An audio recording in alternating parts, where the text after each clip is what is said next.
Welcome back to DVC Weekly. This is episode 69. My name is Jason Erpelding. I'm the broker of Buy and Sell DVC.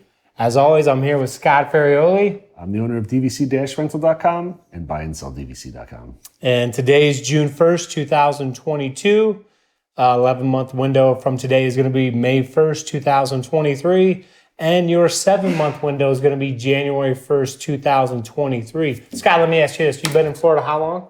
Sweet Jesus. 7 years. 7 years. June 1st. Let me ask you this. Do you like the weather in Orlando for the next, say, 4 months? Do you like it? Are you a fan? What's your comment on it?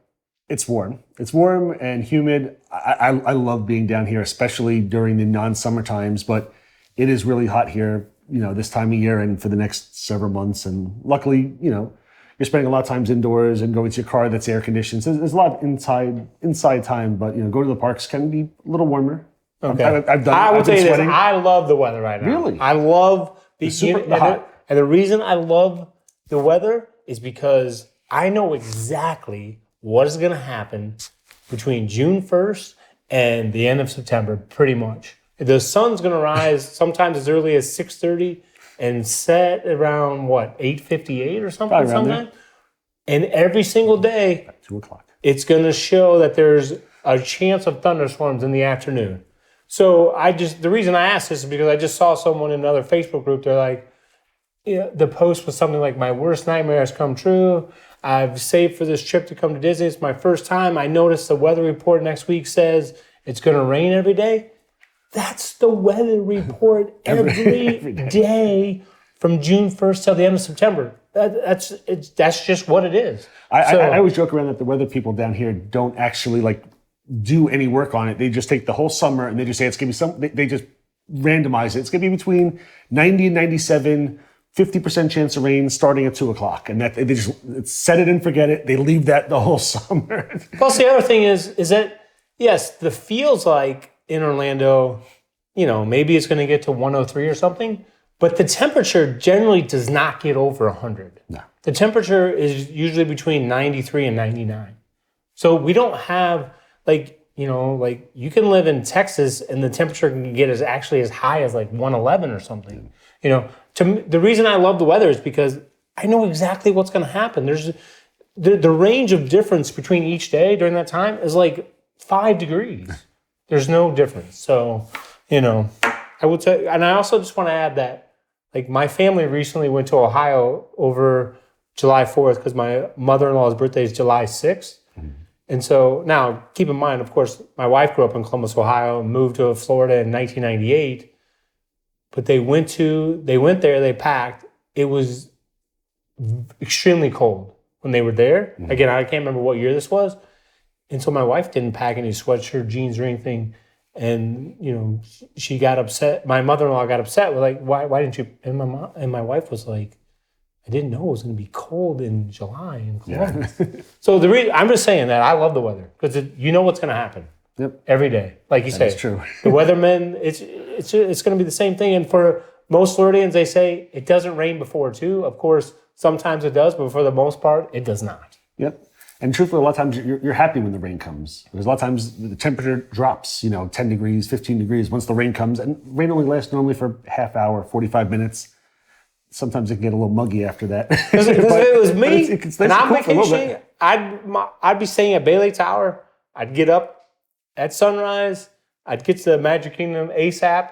I'd make sure that I was back at Bay Lake Tower around 2 o'clock in case it was going to rain. I'd be in the pool.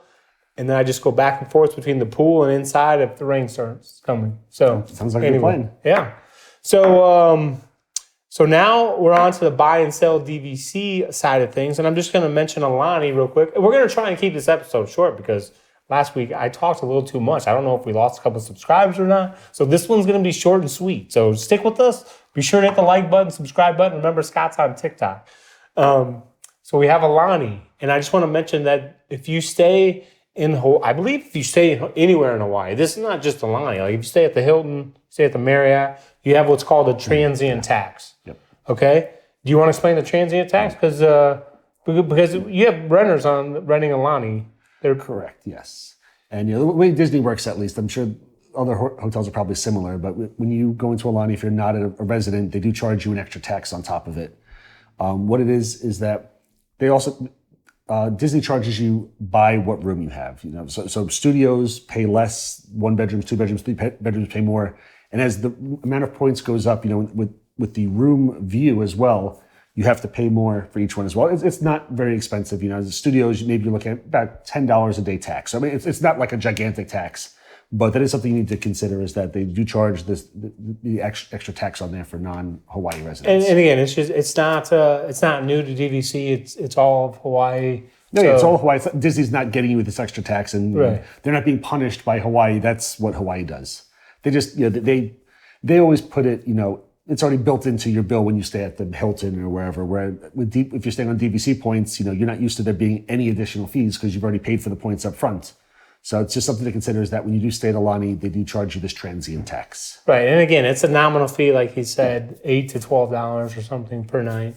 So that does happen when you stay at Aulani, whether you're an owner using your points to stay there or whether you're renting from DVC-Rental.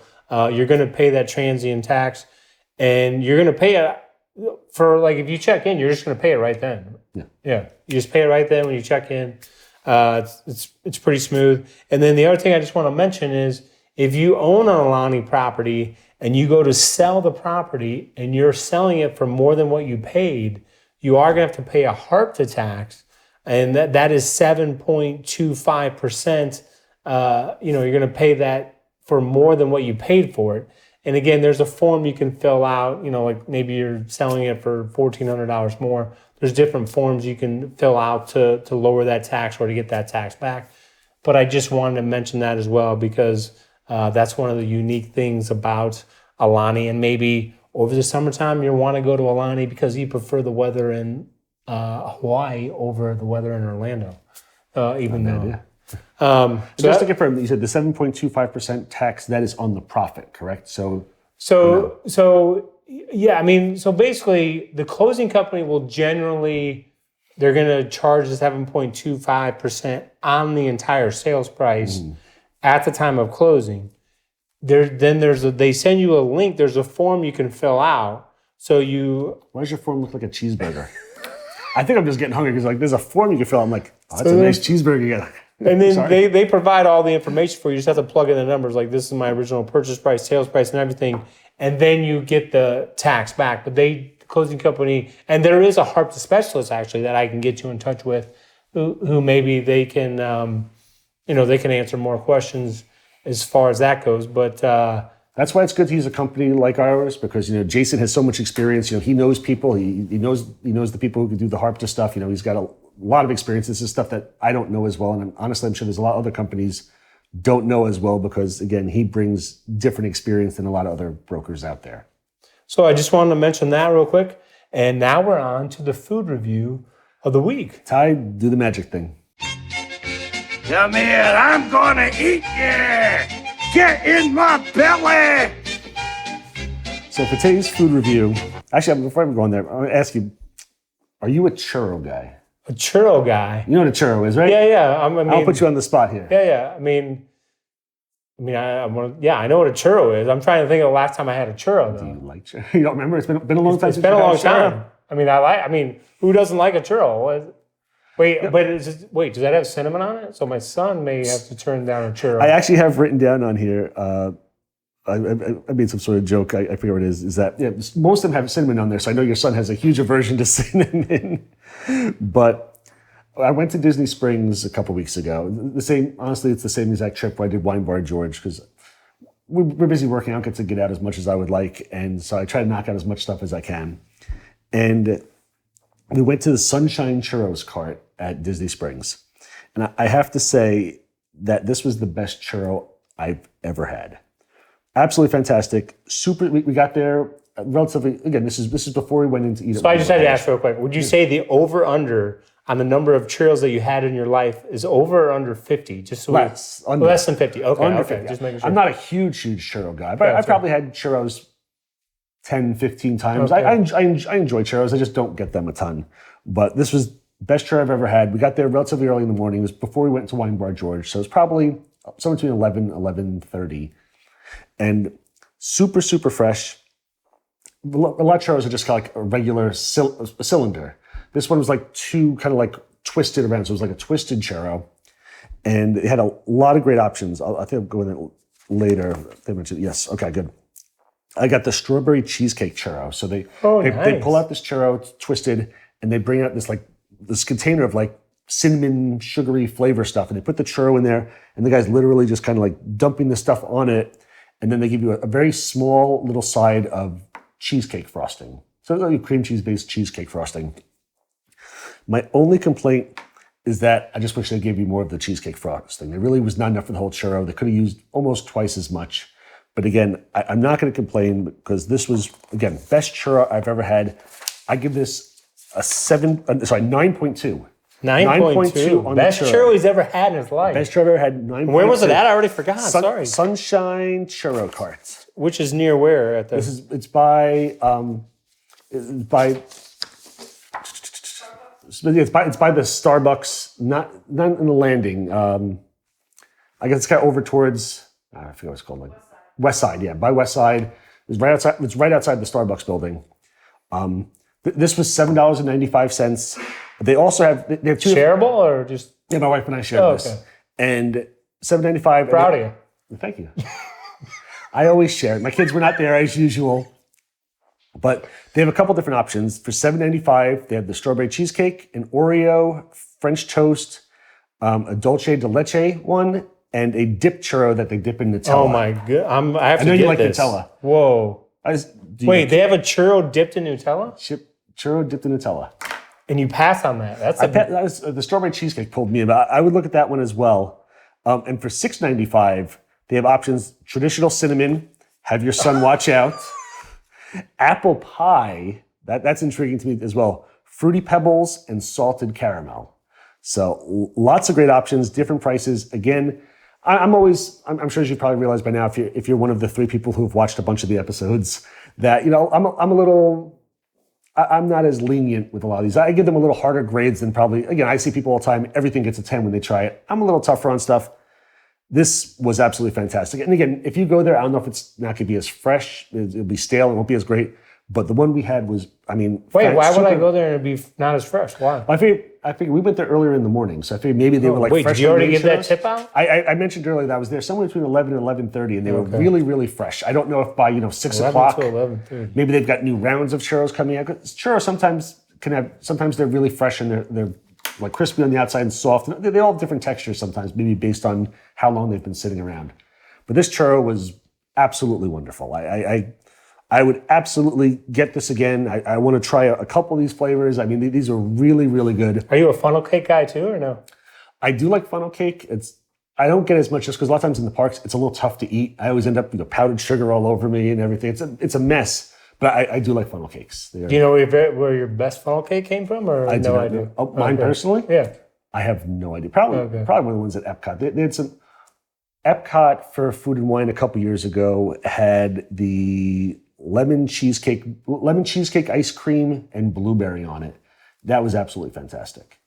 I think they had that again this past Food and Wine. I don't know if they're going to have it this upcoming one. That was really good. That was right outside the America Pavilion in Epcot. I've had one there. It's the regular funnel cake stand, but every now and then they have special ones, and that was one of the ones they had during Food and Wine. That was, that one was tiny. It was really, really small, but that one was really good. I think my best funnel cake I've ever had is at Cellular Field, 1992. Are you serious? I think so. Cellular Field, 1992. I think that's the name of where the White Sox play, right? Maybe. But and I think Comiskey got torn down in 1990, so it was Cellular Field. I'm guessing that's the only time you've been to Cellular Field, and that's why you remember it was 1992, because that's 30 years ago. I just know that I was there. It was Cellular Field, high school senior year. Okay, that helps out a little bit. So I'm like, Cellular Field, 1992. I was like, damn, you're specific. Yeah, because it was a windy Wednesday, folks. I was going for the funnel cake, and it blew all over me. The White Sox were winning 3-2 in the 7th inning. I just dropped my hot dog, and I was very upset. Like, man, you got this down. I don't know why. You asked me if I was a churro guy, then I thought of... Have you had Zeppelis? No. Do you know what a Zeppeli is? No. Oh, get you a Zeppeli. Zeppelis are very similar to funnel cakes. A lot of like pizza places, Italian festivals have them. Essentially, instead of a funnel cake being, you know how it's kind of like thin, like worm type thing, this is a little like dough ball that's soft, and same thing, fried and powdered sugar on top of it. So it's a thicker funnel cake. It's delicious. What's it called again? A Zeppeli. Oh man, I gotta get out more. You do have to get out more. Those are fantastic. All Again, right. some pizza places, again, if there's ever like Italian festival, normally they have Zeppelis, like street festival. Now I'm wondering if Cellular Field even is still called Cellular Field, and if they sell funnel cakes there. Thick funnel cake. Delicious. Now we're on to the DVC-Rental side of the programming, folks. Nope. Stay tuned. I'm going to lunch. Now, between you eating the hamburger before and now the funnel cakes and the churros and the Zeppelis, this has gone off the rail, folks.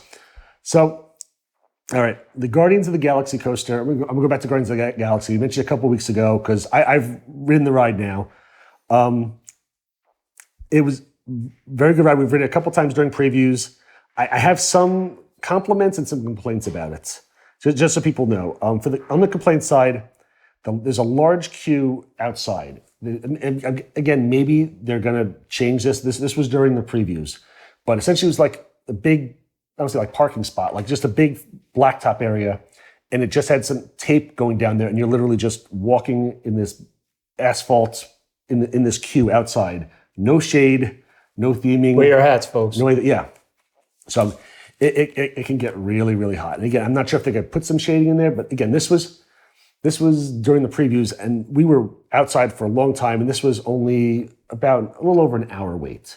So I figured, when these queue times are going to be getting much larger, I don't know where they're going to put people, because we were outside at an hour, and the majority of it was outside. What time of day? This was in the morning, right? This was at 4 o'clock in the afternoon. And was the sun like directly on you, or it wasn't? Not to get into direction, sorry. Yeah, I'm not sure, but it was hot, and it wasn't that bad the day we went. Gotcha. But I'm just picturing in the summer now, 90-degree heat. These 2 o'clock storms rolling in. There was there is an inside queue, but the majority of the queue at an hour wait was outside. Super hot, no shade. Inside queue left a little bit to be desired as well. When you first walk in, there's really not much going on as well. Like if you picture like the Pandora ride, there's so much theming going on. There's so much stuff to see. Same with the Rise of the Resistance ride. There was barely anything. Eventually you get into like a couple different rooms, and then like everything starts kicking in with some of the theming, but it was a little bit lacking going in for such a big ride. This isn't like a small thing. This is a bigger ride. There really wasn't much going on. The storyline was added to, from what I've heard, that they created this ride, and at the last minute they said, we want to add on a little bit extra storyline onto it. And it felt like it. It felt rushed.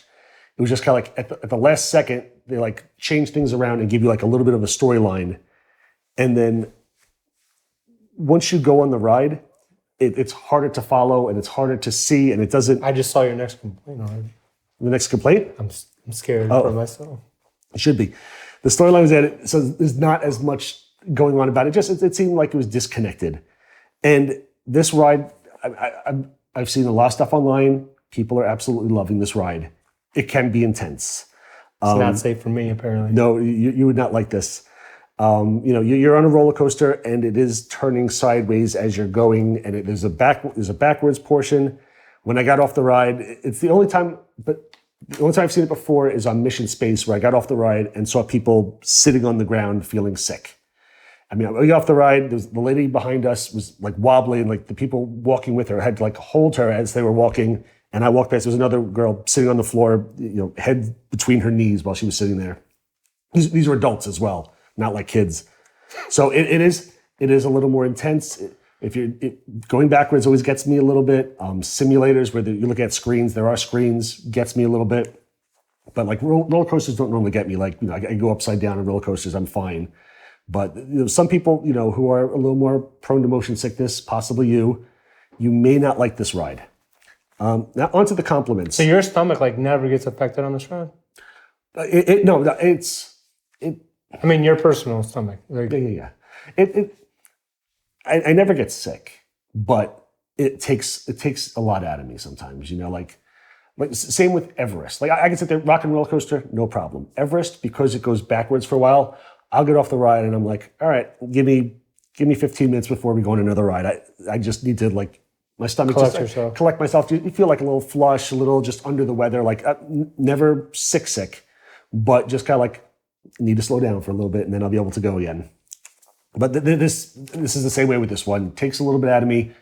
I enjoyed the ride. People I was with enjoyed the ride. So now we're on to the compliments. Compliments. It is a super smooth ride. It's the smoothest I think probably the smoothest roller coaster I've ever been on. So there's no jarring. Rock and roller coaster. I picture Hulk in my head. Sometimes you like bang your head back and forth. This thing is super, super smooth. It has a fun soundtrack that goes along with it, and they do switch the soundtrack around. I believe I heard that there were possibly, this could be wrong, I'm sorry, there could be 6 different songs that they use like randomly to put in there. So you could get one of 6 songs. So it does change a little bit. Visually, it was a fun ride. You're in the dark, the star, like it was a fun ride. I don't want to take too much away from people. I don't want to spoil it for anybody listening. But it was a fun ride. It was smooth, and again, you're not spoiling. You're just providing information. I know. It's so new that I'm sure the majority of people have not gone on this ride yet. And I know that somebody in our recording studio is going to be going on in a week or so and has not a few days, has not gone on the ride yet either. So I don't want to mention anything that's going to ruin it for them. But super smooth ride. It was fun music. And how are you strapped in? Just on the little thing that pulls down on your just stomach. No over the harness. No over the harness? No, it doesn't go upside down or anything. So it's not like intense like that, where like I think my favorite ride, most fun ride, roller coaster I've done recently is Velocicoaster over at Universal. And that one, they don't have an over the shoulder thing, and I feel like you should have one. That one scares me every time because it's so good, but it scares me. But there's no upside down, no anything. It's just a little thing that you pull down onto yourself. But it's not like a belt buckle. No, you're not moving much. But I mean, what gets the motion sickness? Is the for me? Well, I mean, for the people that like, if you saw, several sick people. I didn't ask the people. But what do you think was the going backwards? Going backwards. Maybe they don't like roller coasters, and on a regular roller coaster, you're just kind of going, and you see like you're watching the track in front of you. Whereas this roller coaster, there's screens there. They're showing you that there's a storyline. There's stuff you're supposed to be following, and you're turning and looking at it. And again, it's super smooth. You're not being jostled at all. But sometimes, I could be going down the roller coaster this way, and I'm facing this way, looking at a screen. So it's just I want to say maybe disorienting. The backwards and the moving stuff maybe a little disorienting. But again, I enjoyed the ride. My whole family thought it was absolutely wonderful. I think I asked them, my kids said there was 9+, and my wife loved it, probably the same thing. Where I gave it like maybe a 7.5 or 8, just because it takes a lot out of me. And to be honest, Expedition Everest gets me. Flight of Passage gets me. I won't do Mission Space, the orange one anymore, just because it's a little more intense and they've got the centrifuge going. But again, very, very good ride. Just be careful. If you are motion sick, this can take a little bit out of you, but we really, really enjoyed it. Again, my family enjoyed it more than I do because they don't get as motion sick as I do. But for those new to DVC, and where do they find this ride at again? This is an Epcot. This took over Ellen's Energy Adventure.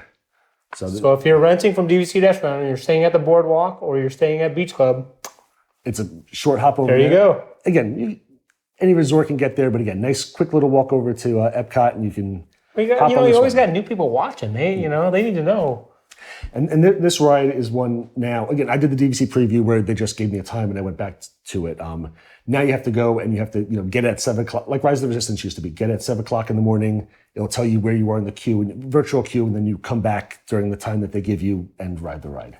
I'll definitely be doing this again, but it's one that maybe I'll try to wait towards the end of the day, or I want to do this personally. I wouldn't want to do this first because that'll kind of mess me up for the rest of the day type thing. I'd rather do a bunch of stuff and then hit this a little bit later and have time to recoup instead of doing this first thing and then your kids go, let's go on test track next. And I'm going, all right, I need a while. I'll sit down and you guys go on it. And is there any video of you going on this? Or no, there's no video of me on it. Yeah, there's no way to do it. And I'm not sure if it's changed now, but when I went on it, they specifically, I'm sure it's probably the same way, they specifically said there's no cameras allowed.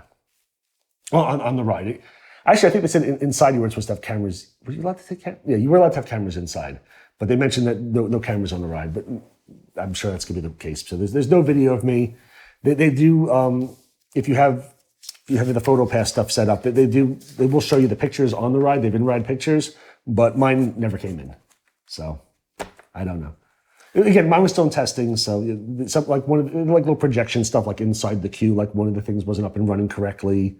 So we had some more kinks to get out, but again, overall, very good ride. And the ride, of course, if it was an afternoon thunderstorm, it's all indoors, so you don't no worries. Yep.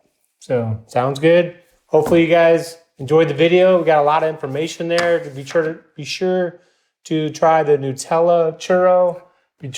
Be sure to get on the ride. Strawberry cheesecake. Be sure to watch out for the thunderstorms. Yes. Remember, the temperature is. I can almost guarantee the real temperature is not going to get above 100. So don't worry. So be sure to hit the like button, subscribe button, and come back and see us next week. Thanks. We appreciate you all. Love you.